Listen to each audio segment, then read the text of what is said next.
¿Qué tal amigos de Leyendas del Deporte? Mi nombre es Hugo Rosas, transmitiendo desde la ciudad de Mérida, Yucatán, aquí en México. Y hoy tenemos invitado mexicano, invitado nacional. Hoy estaremos con un gran personaje, un gran amigo del fútbol. Estuvo mucho tiempo con su querido Atlante, después estuvo con el Irapuato, Veracruz, Toros Neza, y realmente es bien recordado.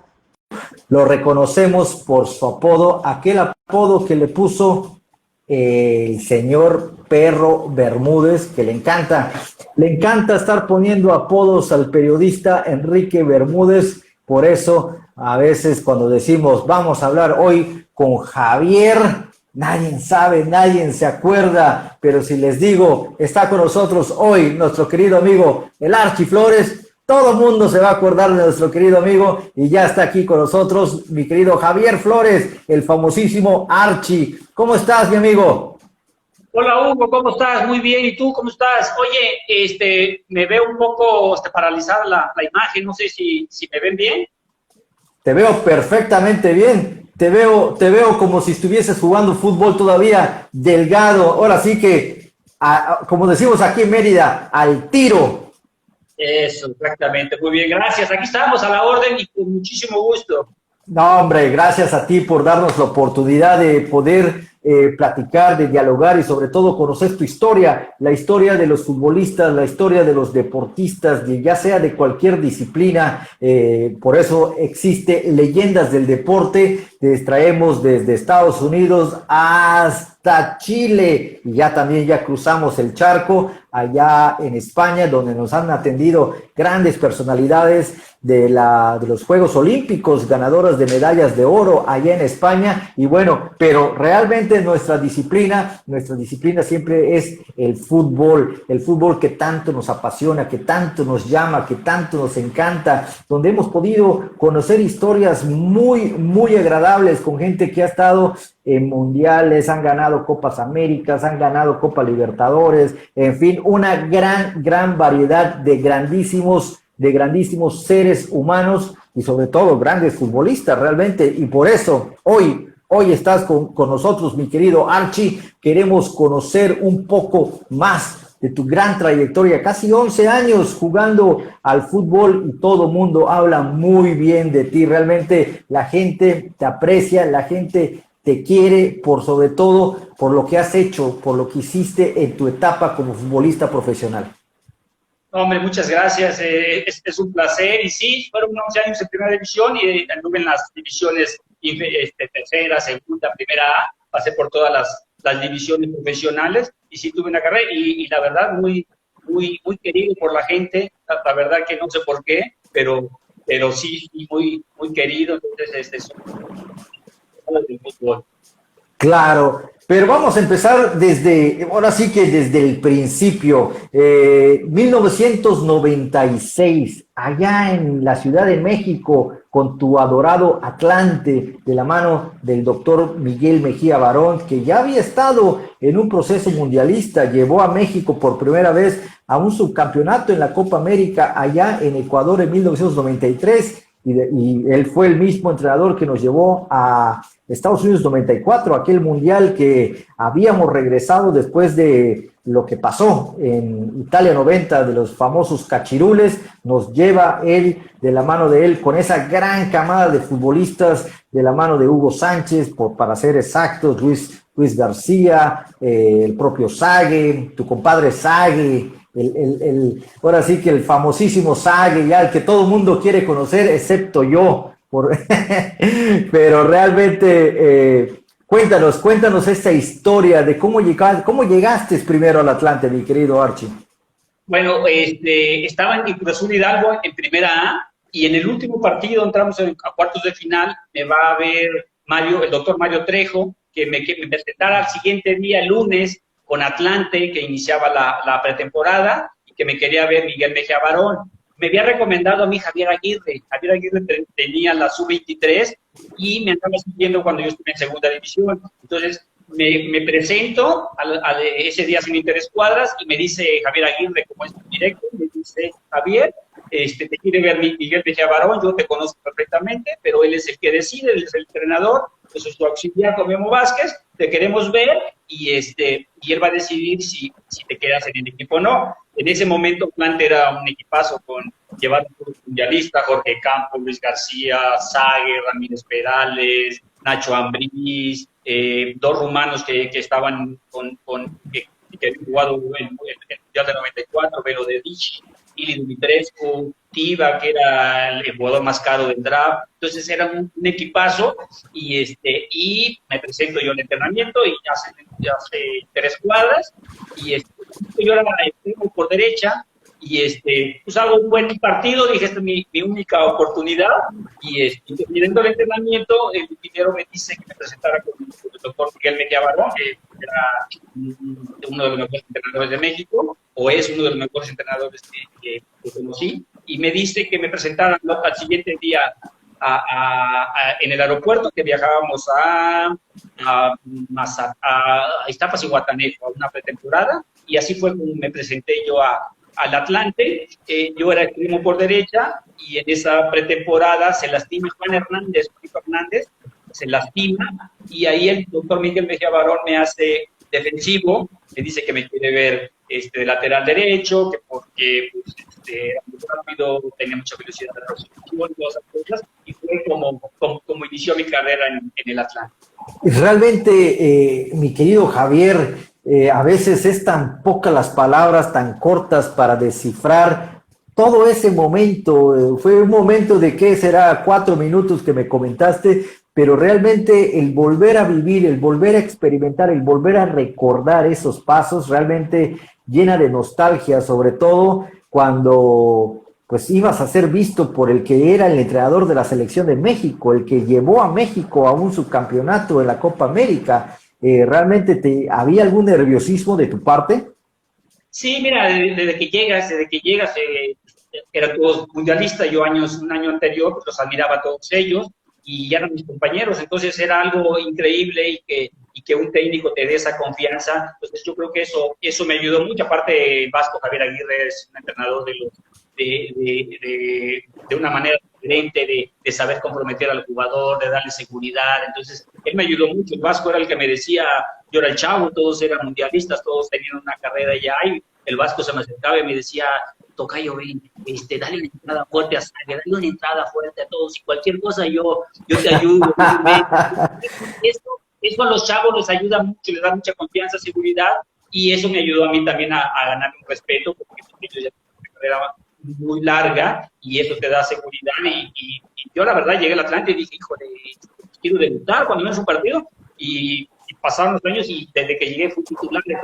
Esa confianza que me dio tanto como Javier aquí de Memo Vázquez y el doctor Miguel Barón es muy importante siempre a los chicos esa posibilidad para que se relajen y no sientan el peso de jugar en primera división.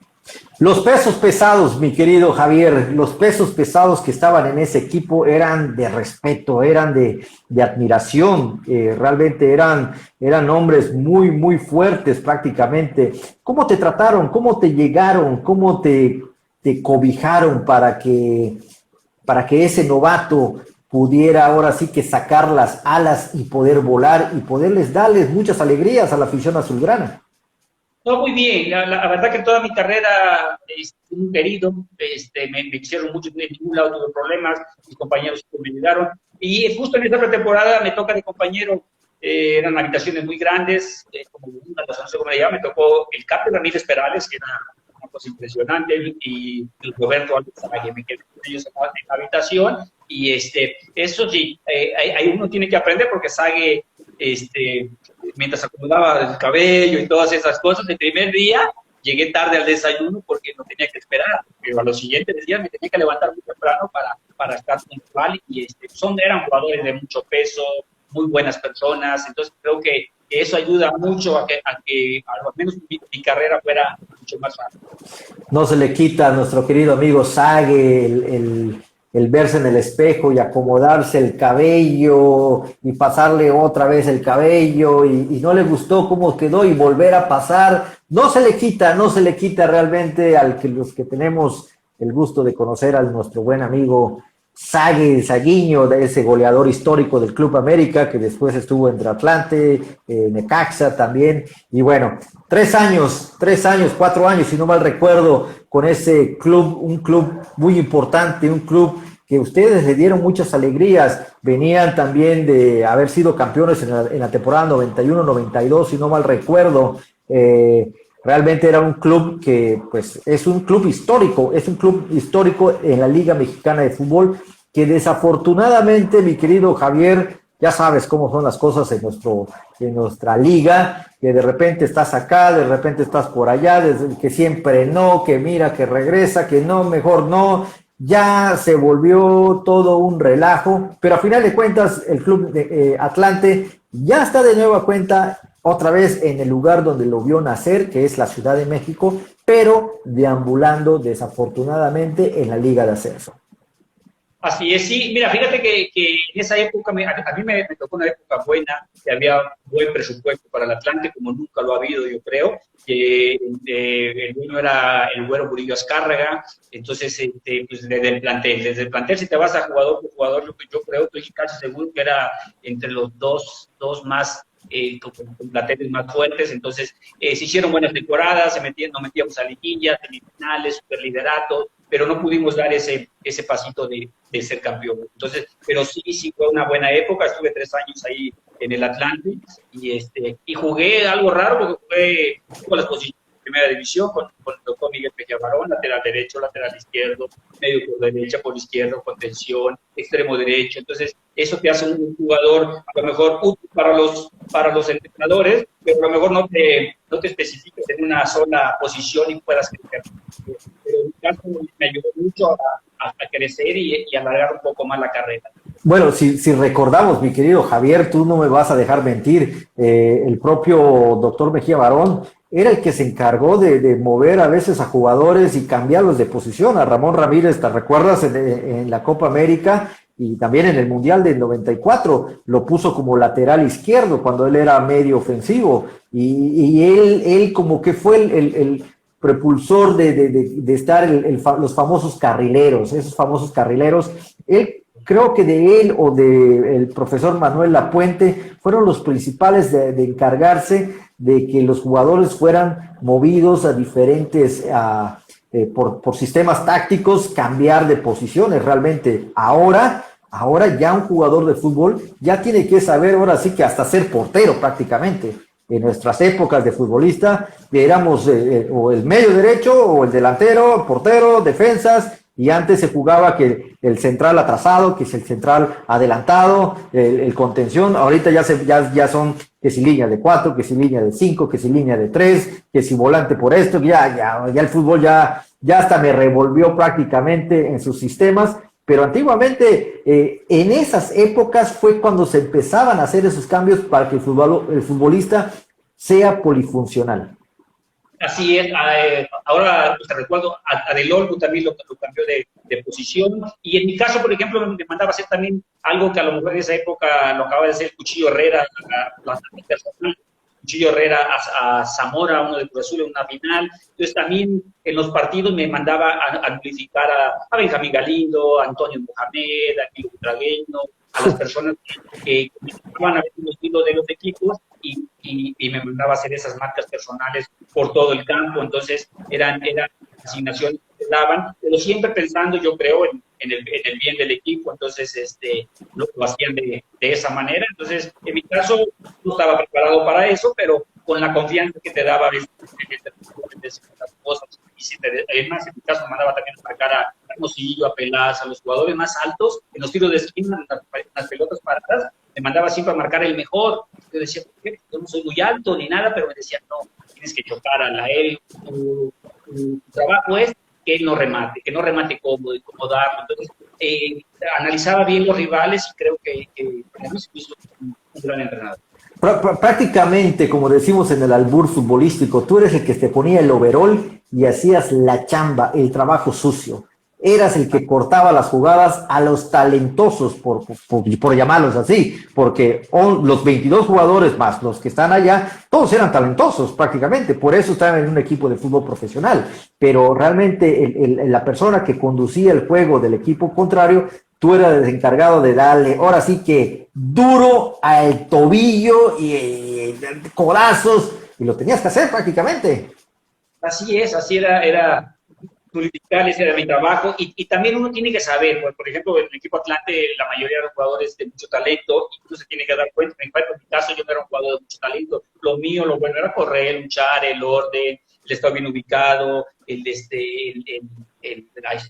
contagiar a tus compañeros, entonces yo siempre me metí eso en la cabeza, yo la tengo que quitar y se la doy a quien sabe, decía. Entonces, para los técnicos un jugador así es muy importante porque te da el equilibrio y es muy importante en el esquema del equipo. Entonces, yo me mentalicé de esa manera que mi trabajo era la necesidad que tenía el equipo en ese momento.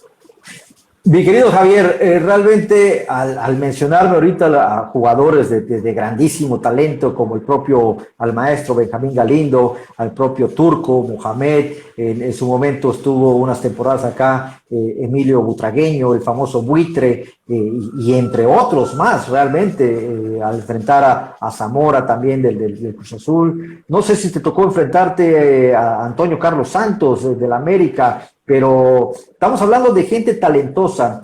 Al momento de que te decían vas de titular y necesito que hagas el papel del trabajo, ahora sí que de opacar a esos jugadores, ¿qué hacías antes del juego?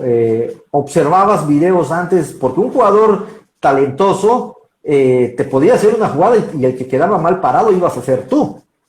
Así es, sí, los analizaba las virtudes, los defectos, lo que tenía. Entonces, veía el partido, por ejemplo, a Antonio Mohamed le gustaba que lo marcaras de cerca porque te agarraba de una manera y se daba la vuelta. Entonces, o te tenías que adelantar o esperar a que recibiera. Entonces, Alpone Ruiz, hay jugadores que él era diferente porque a algunos jugadores los echas al lado izquierdo o al lado derecho. Alpone Ruiz te iba por la izquierda, te iba por la derecha, te enganchaba. Entonces, pero había otros jugadores, por ejemplo, como Ramoncito Morales, casi siempre se iban por fuera, entonces tú lo analizabas y lo perfilabas para meterlo hacia dentro de la cancha, se le complicaba. Entonces sí es otro tipo de trabajo, pero en mi caso yo la verdad esas responsabilidades las aceptaba muy bien, nunca disgusto, al contrario, yo me sentía que estaba ayudando al equipo y que el equipo me necesitaba para hacer esa cosa.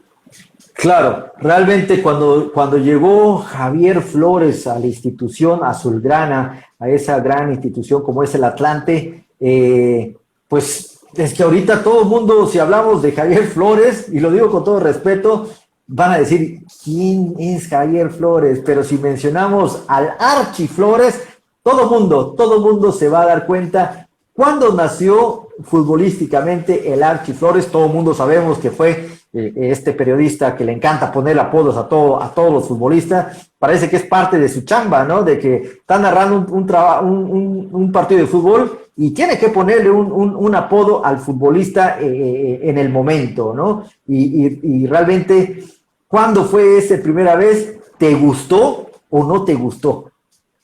Mira, fue él, el perro Bermúdez, decía el Archi, Torombolo está en la tribuna y todo, entonces empezaba y ya todo, Archi, y como dijiste hace rato, más que en mi casa me llaman por mi nombre, por Javier, en todos lados Archi, yo soy coach o tengo una academia de fútbol, y no me dicen coach, no me dicen entrenador, no me dicen Archi. Entonces se me quedó lo de Archi, no me molesta, al contrario, me gusta bien así. Y sí, pero sí fue algo que le salía muy bien al perro poner los apodos, y en mi caso, pues el Archi, y además yo me tatué un Archi en el hombro, porque sí me gustó que me pusieran y me sentía bien. O sea, que ya eres marca oficial tuya, el Archi, ya tienes a ese personaje de las caricaturas, ya lo tienes tatuado contigo y eso te lo vas a llevar y realmente es parte de tu historia, el famoso Archi. Y sí, cierto, como dices, ya hace tiempo que no escuchaba el nombre de Torombolo, ¿no? Torombolo y la chica Betty, la otra. Torombolo, realmente, que esas caricaturas ochenteras realmente que nos gustaban, nos fascinaba y era divertido. Y bueno, mi querido, vamos ahora sí que Archi, mi querido Archi, realmente te ha tocado estar en equipos de fútbol que desafortunadamente, volvemos otra vez al tema de nuestra liga, ya no existen.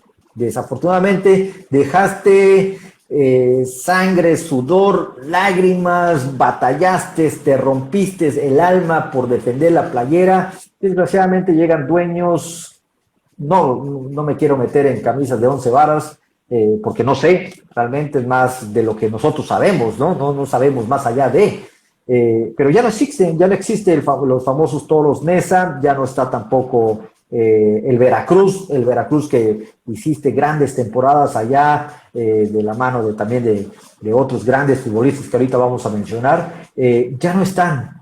¿Cómo te sientes al respecto de ver que de tus equipos solo uno está por el camino de las amarguras, pero pues ahí va? Los demás, estamos hablando de Toros Neza, Veracruz, ya no están, ya no existen. Sí, mira, el Toro Neza también tuvo una época muy buena. Cuando estuve en Atlante, ellos nos eliminaron cuando fuimos superlíderes, que era un favorito para llegar al título. Cuando ellos llegaron a la final con Chivas, era un equipazo también en esa época. Me voy un año ahí a Toros Neza, cuando llega Bebeto, no sé cuál es el campeón del mundo. Claro. Fue increíble, pero había muchos problemas. Los dueños habían tenido torneos muy buenos, vendieron muchos jugadores y pensaron que el fútbol es un negocio muy fácil vender y jugártela con chavo. Entonces les costó. Yo llegué peleando el descenso, no sé si teníamos 13 puntos abajo. Peleamos hasta el último momento con muchos problemas con los dueños y eso, y descendemos con el equipo de Toros Neza. En ese época estaba Pony Ruiz, Germán Arangio, López Meneses, eran un buen equipo, pero sí recortamos un poco los puntos, pero no nos quedamos para mantenernos en primera. Yo pertenecía al Atlante, es ahí justo cuando Irapuato, no se acuerdan de Irapuato, que asciende a Irapuato, y pertenecía al mismo grupo de Pegaso, de Puerto Rico. Y como yo era gente de Atlante, de Pegaso, me mandan a Irapuato con Isaac Terrazas, Marcelo de Faria, mandan a Fernando Arte, Chicharo Joel González, mandan a varios chavos de América a Irapuato, y también tenemos un buen torneo, el primer año muy bueno, pues estuvimos ahí año y medio en primera, y otra vez problemas de directivos, cambian el equipo de Irapuato. En diciembre, a mediados del torneo, estábamos en una temporada en Toluca, 22 de diciembre, 23 de diciembre, dicen, ¿saben qué? El 25 se tienen que presentar en Veracruz a cambiar la franquicia, y pues, imagínate los jugadores que todos tenían hijos en las escuelas, en casas. Fue algo muy difícil, que a veces la gente no lo ve de esa manera, que cambiar de un día para otro. Entonces, el único contento era yo, porque yo soy del estado de Veracruz y iba a jugar en el estado. Entonces, vamos a Veracruz, llegamos a Veracruz peleando por tiempo, y nos va muy bien con Daniel Guzmán nos va muy bien, llega Matos de Morales, tenemos un buen equipo, el matador Luis Fernández, tenemos un buen equipo, y en este torneo con Daniel Guzmán, llegamos a semifinales, estuvimos muy cerca de llegar a la final, nos eliminó el Morelia, y que jugó la final contra Monterrey, pero sí me tocaron esos equipos, pero sí, la verdad que alguno puede decir sufrir, en mi caso no, yo la verdad disfruté mucho, me gustaban esos retos de que tenía que ganar el partido siguiente para no descender, entonces yo lo tomé de esa manera, y no sé si me gustaría jugar esos partidos, y en Veracruz algunos torneos nos fue muy bien también, y jugamos liguillas y eso, pero bien, ¿no? La verdad que en mi caso siempre di el máximo en cada equipo con el que estuve, pues,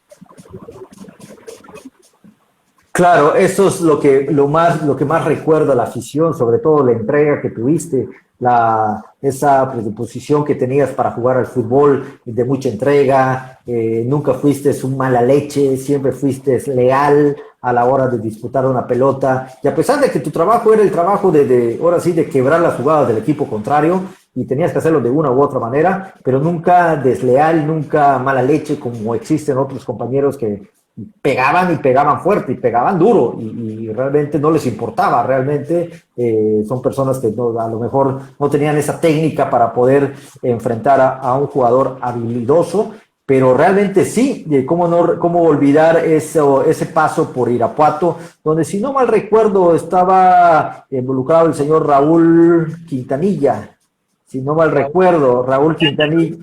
Estuvo de directivo en América. Claro. Y él mismo, cuando venimos en Veracruz, con él al frente de la presidencia, y de verdad que muy bien, nos fue muy bien en Irapuato, nos fue bien también acá en Veracruz, y después llega Rafael Herrerías a Veracruz, ahí es donde hacen el cambio cuando llega Rafael Herrerías a Veracruz, también armaron un buen equipo con Temo Blanco, Clever, El Chaco, Lorito, y la verdad un equipazo, y también nos va muy bien ahí en Veracruz. Sí, cómo olvidar ese paso, y lo recordé porque hace poco estuvo también aquí en Leyendas del Deporte José Enrique García, ese uruguayo que jugó tanto en América, Atlante y después en Irapuato, donde también precisamente tuvo un problema extrafutbolístico con este señor, con el directivo de ex América, después lo llevan a Irapuato y él hace la transferencia para que Irapuato se convierta en Veracruz, y a final de cuentas ni existe el Irapuato, ni existe el Veracruz, ni existe Toros Neza. El Atlante está en esta nueva liga de ascenso, ya ni sé cómo se llama, yo le sigo llamando la liga de ascenso, a la que nadie va a ascender durante 2 años, una liga donde antes se jugaba torneos largos, muy buenos, precisan, por cierto, de repente 8 entran a una liguilla, y ahorita de 16 entran 12 a una liguilla. Realmente una liga muy complicada, mi querido Javier. Le han hecho mucho daño al fútbol, y más cuando se mete el gobierno. Por ejemplo, en Irapuato está metido el gobierno, vamos a ver acá está metido el gobierno, hay problemas en Necaxa cuando deciden está metido el gobierno, en San Luis cuando también está metido el gobierno, en Chiapas con los Jaguares, se mete el gobierno y se acaba todo. Entonces sí lo toman de otra manera y le estamos haciendo un gran daño. El fútbol, dices, en lugar de seguir creciendo, de seguir pensando que en un mundial volvamos a crecer, yo cada vez veo peor las cosas, no veo que las cosas vayan mejorando. Entonces yo creo que sí es muy preocupante. En mi época, te puedo decir que en esa época había jugadores del 96, todo eso, Campos, Tiger, García, era una calidad impresionante, todo tipo de jugadores de muchísima calidad, mucha entrega, y ahora si ves el fútbol actual, si ves esa camada, ya cada vez estamos peor. Entonces sí es algo que debemos de preocuparnos más que nada trabajar de otra manera.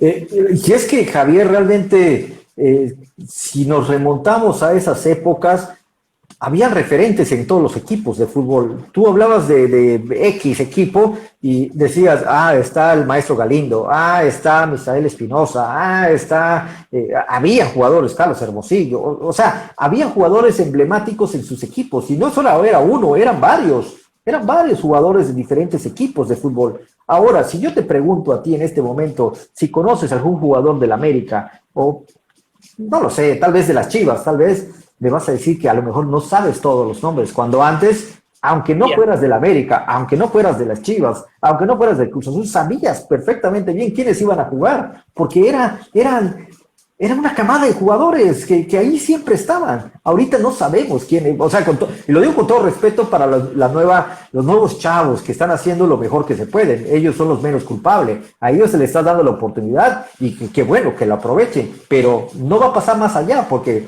salir a jugar al extranjero, dudoso. Es muy dudoso que salga. Sí, antes quizás no había esa apertura, pero había grandes jugadores, y como dices, yo de niño le iba a la América, yo no sabía mucho de fútbol, y le iba a la América, salía todo el cuadro, Vinicio Bravo, Mario Trejo, Manso, Tena, Luna, Cristóbal, Reynoso, y todo, sabía todo el cuadro, y de varios equipos. Entonces, ahora cambian mucho, es más negocio, es más el dinero, es más otra cosa. Entonces le estamos haciendo un gran daño, y eso es muy difícil. Hay identidad, no sabes, a lo mejor sí conoce un jugador, pero al siguiente torneo ya está en otro lado. Entonces mueven mucho las piezas por el negocio, y yo creo que se están dando en la torre al fútbol mexicano. Y como tú bien dices, cuando se mete el gobierno a un equipo de fútbol profesional, pues ya sabemos qué hace un gobierno, no necesariamente para un equipo de fútbol profesional, para todo, echan a perder todo. Bueno, lo estamos viendo en un problema mundial que estamos viviendo actualmente, que es la pandemia, que ni los propios países de primer mundo supieron reaccionar, no supieron cómo hacer todo a contrarrestar este gran problema. Imagínate nosotros que pertenecemos ahora sí que al tercer mundo, a los países de vías de desarrollo, imagínate, donde pues el secretario de Educación es el amigo del amigo y no es ni siquiera doctor, a lo mejor es maestro de primaria, no lo sé, o sea, nadie está en sus puestos prácticamente, y desgraciadamente, como bien tú lo dices, cuando llega el gobierno a supuestamente apoyar a un equipo de fútbol profesional, lo desaparecen por completo. Ahí está el caso de nuestro querido Morelia, una institución de arrango, de una institución de histórico de la Liga Mexicana de Fútbol. De la noche a la mañana, yo no sé si fueron los de TV Azteca, que son los dueños de esos equipos, o no sé cómo estuvo por allá, pero ahora el club está precisamente en Mazatlán, un área que pues no sabíamos que era futbolera, es más beisbolera. ¿Por qué? Por los Venados de Mazatlán, porque el coach de los Venados es yucateco, Juan José Pacho.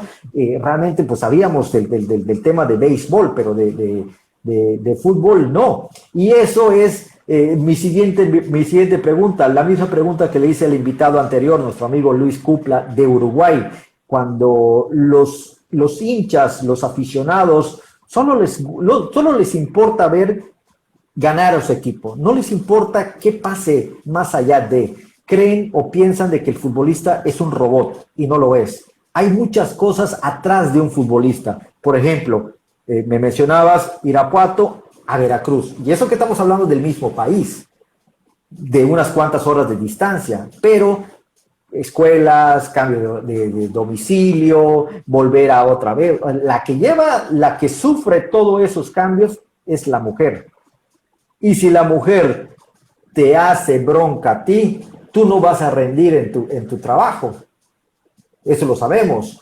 Y bueno, imagínate que de momento, de la noche a la mañana, a los muchachos de Morelia se los lleven a Mazatlán y tienen que volver a empezar otra vez todo. Cambio de domicilio, todo lo que conlleva. No sé si el clima es más caliente que Morelia. Sabemos cómo los casos de violencia que hay en el estado de Sinaloa, sobre todo en el área de la mafia, donde puede haber balazos en cualquier lado, porque eso es lo que sale en la televisión. No quiero hablar mal de un estado, pero eso es lo que sale en la televisión. O sea, tú no vas a estar tranquilo, no sabes qué pueda suceder en cualquier momento, ¿me entiendes? Y eso el aficionado no lo entiende. El aficionado solo ve que tú vayas y te dediques a hacer tu trabajo y que gane su equipo. No le importa más allá de... Sí, la manera, las formas, son muchas cosas que no hay organización, no hay planeación en la Federación Mexicana de Fútbol. Todo lo que le pasó a Veracruz puede ser con esos dobles contratos, que la fianza, o sea, cosas que en el fútbol profesional no deben de pasar, que se supa a nivel mundial. Entonces son cosas que se están haciendo muy mal y que a veces no les afecta mucho a los jugadores. Por ejemplo, en Veracruz tienes adeudos, tienes que pagar renta, no tienen ni para la escuela los jugadores, y muchas veces los aficionados no saben de esa manera. Entonces, cuando está todo que se va dando de la mano, pues es más fácil, porque en Veracruz, en los momentos que nos iba bien, iba la gente. Cuando las cosas no iban bien, pero el equipo se entregaba porque había buena comunicación con los directivos, buen ambiente, todo, la afición estaba. Pero sí hay muchas cosas extra fútbol que afectan mucho al jugador, y ahorita los medios de comunicación y la tecnología y eso distrae también un poco a los futbolistas, y por eso te digo, sí estamos volviendo a los años, a los 90, a los 2000, ya no hay ahora es diferente los jugadores, con todo el cambio que ha habido, y no hay tanto profesionalismo aquí. Entonces yo creo que eso nos está afectando, y lo que podemos hacer es trabajar con los niños, que ellos son los que pueden cambiar esto. Así es, realmente es algo muy, muy lamentable. Y bueno, nuestro querido amigo que nos está preguntando ahorita que si te molestaba que te apodaban el Archi, ya lo contestaste, ya nos dijiste que para nada, que ya lo tienes hasta tatuado aquí en tu brazo. Realmente hablaba yo con el profesor Fernando Signorini de Argentina, aquel preparador físico personal de Diego Armando Maradona, estuvo también en su época en el Napoli, en el Barcelona, estuvo de la mano de la selección argentina en el Mundial de Sudáfrica, y le pregunté el por qué Argentina no ha vuelto a ser parte de ese glamour futbolero. Solo se escucha futbolistas que ganan grandes cantidades de dinero, pero cuando llegan a su selección no pasa absolutamente nada con Argentina. Y realmente me contestó muy fácil y me dijo, realmente Argentina nunca va a llegar a ser otra vez campeón del mundo, porque ya no hay jugadores de antaño, ya no hay jugadores como los que teníamos antes, ya no hay un Kempes, ya no hay Maradona, ya no hay un Luque, ya no hay un Osvaldo Ardiles, ya no hay esos jugadores de talento. Esos eran jugadores de talento. Ahorita lo que hay son jugadores mercadotecnia, que van, hacen un trabajo, ganan mucho dinero, pero después de allá no pasa absolutamente nada. La misma mercadotecnia se ha comido al propio jugador. ¿Por qué? Porque ya los hace jugar en grandes competencias cada tercer día. Y luego esos viajes transatlánticos que para muchos es tan fácil de decir, agarrar un avión, subirte, no sé, en París, en Roma, en Madrid, agarrar un vuelo y viajar a Buenos Aires, Argentina, es un desgaste que no tienes idea, el famoso jet lag. Y todavía quieres que el aficionado todavía quiere ver ganar a su equipo, es imposible. Eso jamás va a poder pasar. Argentina no va a volver a campeonar, no en este momento. Y lo mismo digo en México, imagina, estamos hablando de Argentina, que saca jugadores a lo loco. Y desgraciadamente México, como dice Hugo Sánchez, como cangrejos, vamos para atrás, realmente. Sí, y lo que pasa es que los jóvenes no quieren, o sea, ya quieren resultados sin sacrificio. Entonces cada vez estamos peor y es mucho más difícil. Y estoy de acuerdo, ahorita los que somos tercermundistas, Argentina va a estar igual, y se ve ahorita, por ejemplo, los países que están creciendo, Alemania está trabajando muy bien, Francia está trabajando muy bien, Inglaterra está trabajando muy bien, tanto en el varonil como en el femenil, no están descuidando. Entonces, España se está quedando igual otra vez, o sea, el talento no te alcanza si no tienes una buena preparación, y ahorita las herramientas que tenemos se puede mejorar mucho en lo físico. Ver los alemanes, el cambio de físico que tuvieron todos ellos, están trabajando, están haciendo las cosas muy bien, y aquí no, aquí en México queremos todo muy fácil, no queremos hacer sacrificios, queremos nada más los resultados. Entonces es muy difícil, yo lo veo cada vez más difícil, porque decía, y se va a ver en los mundiales, o sea, no es de malos pensamientos, ¿no? Pero va a ser muy difícil que tengamos, pareciera que no, los demás mundiales de México, se ha punto a donde estamos o al nivel que estábamos, pero ahora yo tengo una preocupación de que el nivel de fútbol mexicano está trabajando y que vamos a batallar mucho. Y sí, y realmente, y es que si nos podemos hablar de Alemania, Italia, Holanda, todos los países europeos, donde sus ligas, a veces hasta sus ligas son muy, muy pobres, entre comillas, pero la mayoría de todos esos jugadores juegan en otras ligas, estando en propio Europa. En cambio, el mexicano no sale para nada sale. Y si salen 4 o 5, de los cuales 2 están jugando, los demás están en banca, y después se dan el lujo de despreciar a la selección mexicana de fútbol. Y ahorita, pues como no hay de dónde, porque ya hay 9 jugadores extranjeros jugando por equipo, realmente, pues ahora sí que 5 juegos de un jugador que hagas bien, ya estás contemplado para la selección mexicana de fútbol, Archie. Así es, creo que sí, eso también ha afectado mucho, tanto extranjero, que hace 2, 3 años Veracruz tenía 21, creo, no nacidos en México, imagínate, ¿verdad? Todo es negocio. Entonces yo creo que, no sé si no se han dado cuenta, pero de que nos van a dar un buen marrazo de repente, y va a ser muy difícil levantarse otra vez. Entonces, yo creo que sí, por eso te decía, tenemos que cambiar mucho, tenemos que prepararnos mucho, tanto los chicos que les gusta el fútbol como los entrenadores, los directivos, prepararnos de una mejor manera, porque si no, se nos va a venir el mundo encima. ¿Cómo poder prepararnos arduamente cuando el peor enemigo de un mexicano, mi querido Archie, sabes quién es? Así yo también. Pues ni modo, hay que tratar ahorita con la tecnología, hay que tratar de aprovechar eso. Por ejemplo, ahorita en esto del COVID hubo muchas conferencias, hubo mucho aprendizaje, se podía, el que quería podía seguir preparando. Entonces, yo creo que es eso, y el viajar también, el ir a otros lados, aprender, ir a Estados Unidos, lo tengo que hacer, ver cómo están trabajando allá.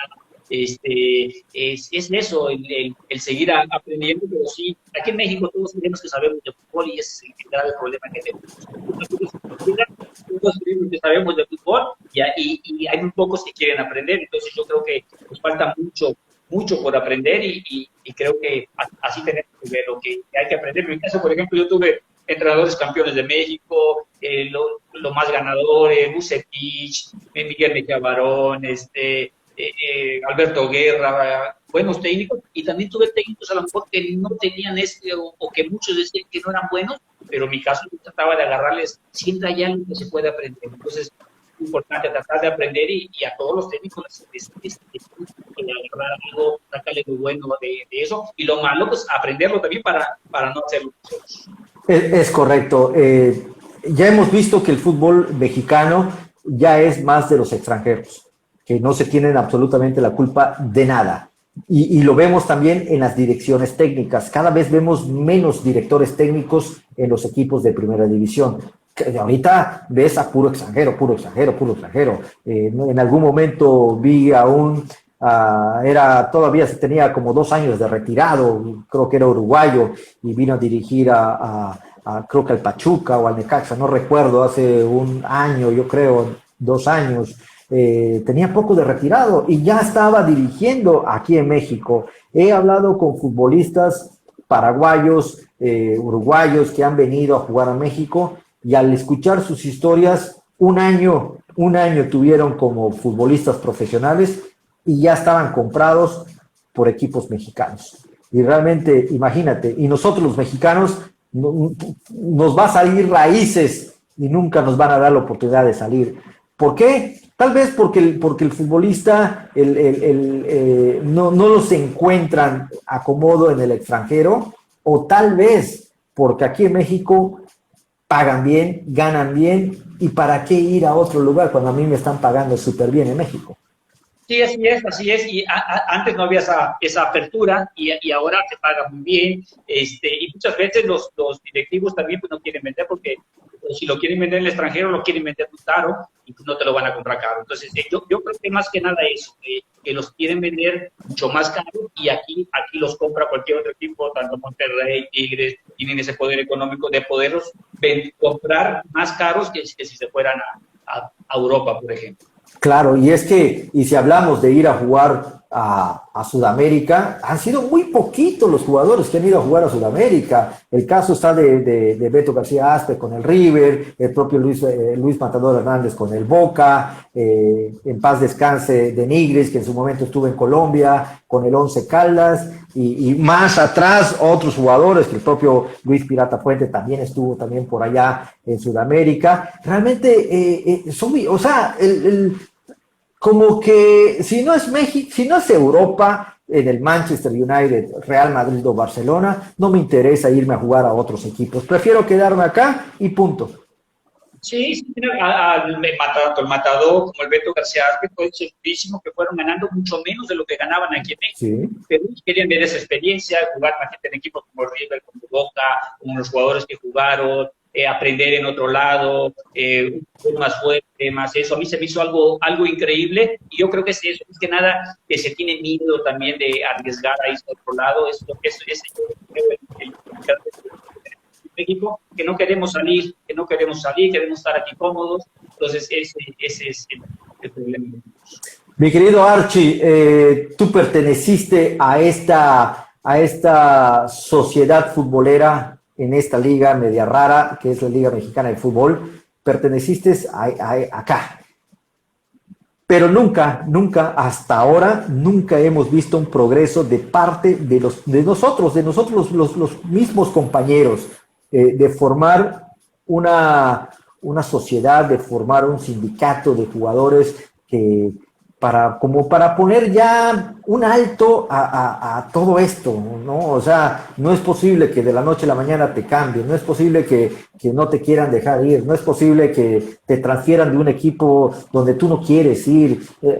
Seguimos siendo los esclavos en el siglo XXI, pero que tal vez en un semestre se pueda ganar muchísimo dinero, pero a final de cuentas seguimos siendo esclavos del trabajo. Somos esclavos del trabajo. No hay otras empresas o trabajadores que les pase esto, nada más en el fútbol prácticamente. Yo creo que es la realidad del país, o sea, porque lo vemos y en cualquier lado yo creo que el mexicano somos un país tercermundista, lo que comentábamos anteriormente, te preocupas por ti mismo nada más, las personas, los líderes, la gente de selección, la gente que pudiera hacer esas cosas, no lo hace porque está muy cómoda ganando muchísimo dinero, entonces ya lo quieren hacer para el final de su carrera. Entonces es muy difícil. Yo creo que sí tiene que pasar algo. Yo quería que pasara cuando justo estábamos batallando, no sé si en el Mundial de Brasil, que estuvimos a punto de no ir al Mundial, ahí quería yo, y no era, algunas gentes con las que platicaba, a lo mejor pensaban que era a la leche o algo, pero yo creo que tiene que pasar algo así para que las televisoras, la gente que pierde mucho dinero, estamos teniendo muchos años. Pero sí tiene que pasar algo muy fuerte para que suceda esto, de que se una más el fútbol, de que mejore más, de que lo veamos de otra manera. Entonces, yo creo que es eso, tiene que pasar algo. El no ir al Mundial, algo así, sería algo muy fuerte que la vuelta a la página, ahora sí, de verdad, no decirlo como lo dicen los futbolistas cada partido, sino que sí tiene que haber un cambio radical y ver el fútbol de otra manera. A mí, por ejemplo, me encanta Estados Unidos, los países así que ven el fútbol y la educación de la mano, o sea, te va de la mano por tu deportivo, formas mejor a los jugadores. Entonces, los jugadores en México, la mayoría no estamos preparados, no nos preparamos para cuando dirigimos el fútbol. Entonces, en otros lados, en Estados Unidos, que tú viviste allá, es diferente, becas deportivas, entonces, van paso a paso. Aquí no, aquí todos los papás quieren que sean futbolistas profesionales y no piensan en más adelante. Es correcto, y realmente nadie sabe lo que tiene. Yo lo platicaba con Hernán Medford allá en San José, Costa Rica, antes de la pandemia, cuando estaba por allá. Lo platiqué con Rolando Fonseca, lo platiqué con Mauricio Solís, que ahora es parte del cuerpo técnico de la selección Tica, que va a venir próximamente aquí a México, con Pablo César Guanchope, que me decían, me encanta la Liga Mexicana de Fútbol, poderosa, la mejor del área, la mejor esto. Y cuando les dije, ¿sabían ustedes que ustedes añoran estar allá en la selección, en la Liga Mexicana de Fútbol? ¿Sabías qué añoran los mexicanos? Me dijeron, no. Bueno, ellos añoran el quinto partido en un mundial, cosa que ustedes ya lo hicieron 2 veces, no una, 2 veces, en una liga que para ustedes no es tan buena, la costarricense, hay estadios muy malos, X, lo que sea. Ya lo hicieron 2 veces, 2 veces. Y México, con toda esa burguesía, con toda esa infraestructura que tiene, con esos grandes filósofos del deporte, hablando de periodismo, muy aquí, muy esto, muy lo otro, no pasa nada. No pasa nada, seguimos soñando con tener el quinto partido y traemos directores técnicos capacitados y todo eso, pero seguimos siendo México de la CONCACAF, donde jugadores no salen, no hay jugadores que salgan, y los que salen, está el caso de este señor Carlos Vela, que simple y sencillamente no quiero ir porque no se me da la gana, y así han pasado otros jugadores. Ahorita hay un caso similar con el jugador de León, que simple y sencillamente dijo, adiós, ya no. ¿Por qué? Porque pues, no fui respetado. Tal vez tenga sus conjeturas, ¿no? Pero realmente nadie sabe lo que tiene, mi querido Archie. Mientras ellos añorando tener estadios de primer mundo como los tenemos aquí en México, y México añorando estar en el famoso quinto partido, y ellos ya lo tuvieron sin ningún problema y se sienten orgullosos, y cada vez hay jugadores en el extranjero, cada vez hay más gente en Europa, en Sudamérica, jugando Copas Libertadores, Sudamericanas, y nosotros simple y sencillamente Seguimos creyendo que somos los mejores, seguimos creyendo que con el solo nombre México y con esa mucha lana que podemos darle a un entrenador, Juan Carlos Osorio, a un Tata Martino, podemos hacer lo que quiera y después a la hora de la hora no pasa nada en un mundial y seguimos creyendo de que somos tan fuertes, tan poderosos. Mencionabas ahorita lo de Estados Unidos y sí, realmente en una ocasión de una entrevista lo platiqué. ¿Cuándo has visto ESPN México o Fox Sports México narrando partidos de juegos colegiales? Aquí en México, nada, nunca. Aquí en México, todos los futbolistas, vamos a hablar del fútbol, todos los futbolistas los preparan para ser futbolistas o para ser basquetbolistas, o si no, que se basa a la Academia Pastegé en el béisbol. A todos los vamos a ser futbolistas, beisbolistas, basquetbolistas, Juegos Olímpicos, todos. Pero nadie hace lo que hace Estados Unidos, que primero los beca, los manda a una universidad y de esa universidad ya graduados salen para un equipo de la NBA, NFL, de la Major League Baseball, del béisbol, sí, claro, pero ellos ya cuando salen y pertenecen a un equipo de profesional, es porque ya tienen un título universitario, cosa que no lo vemos ni lo veremos ni en México, ni en Argentina, ni en Chile, ni en ningún lado. Lo platicaba yo ahorita con Luis Cupla. No sabemos si el propio Leo Messi terminó su preparatoria, su secundaria, o si tiene alguna carrera universitaria. No, a él lo prepararon los del Barcelona para ser el mejor del mundo y les resultó, pero no sabemos su grado académico que tiene. Lo describiste todo muy bien, pero perfecto. Yo estoy, por ejemplo, he trabajado en la Universidad de San Aguas, en el TEC de Monterrey, y si lo vemos, todo esto que mencionaste, en el fútbol femenil, ve a Monterrey y ve a las Tigras, son las mejores de México. Todas son universitarias, todas tienen carrera, el futbolista piensa diferente. Entonces, en Estados Unidos es así. Yo tengo también una familia en Estados Unidos que están becadas por las mejores universidades por medio del deporte, o sea, se pelean por ellos, lo ven de otra manera, y el deportista piensa de otra manera, más preparado, no piensa como no estudió, no está bien preparado, y lo que decías de Messi, es como en el fútbol, para ser un futbolista profesional, el porcentaje de que una persona sea futbolista profesional es 0.00, es muy difícil. Entonces te tienes que preparar de otra manera y se va de la mano lo académico con lo futbolístico. Yo creo que esa es la mejor manera y en Estados Unidos lo están haciendo a la perfección. Yo creo que eso debemos de aprender. Y ahorita recordando a los que nombraste de Costa Rica, grandes jugadores que jugaron aquí también en México, hicieron una buena carrera y era una buena camada de futbolistas. No, definitivamente. Y si vamos a hablar de esos jugadores o atletas olímpicos, siempre Estados Unidos está de la mano. Pero nadie copia el estilo americano. Nadie lo copia. ¿Por qué? Porque hay otros intereses de por medios que los manejan los propios presidentes de cada federación, independientemente que sea la de fútbol, la de box, ya ves qué pasa con nuestros propios atletas olímpicos, cuando van a una olimpiada tienen que estar boteando para poder agarrar un poco más de lana y puedan poder viajar. A veces llegan a la sede olímpica y ni uniformes tienen. Ahí están los videos. No soy un mentiroso ni mucho menos, pero desgraciadamente pues no, eso nadie lo dice, no interesa. Mencionas ahorita el caso del deporte femenil, a nadie les importa. Cada vez hablan del fútbol, perfecto, qué bueno, ok, pero nadie habla de una boxeadora campeona del mundo, nadie dice de la futbolista tal que va a fichar en Europa.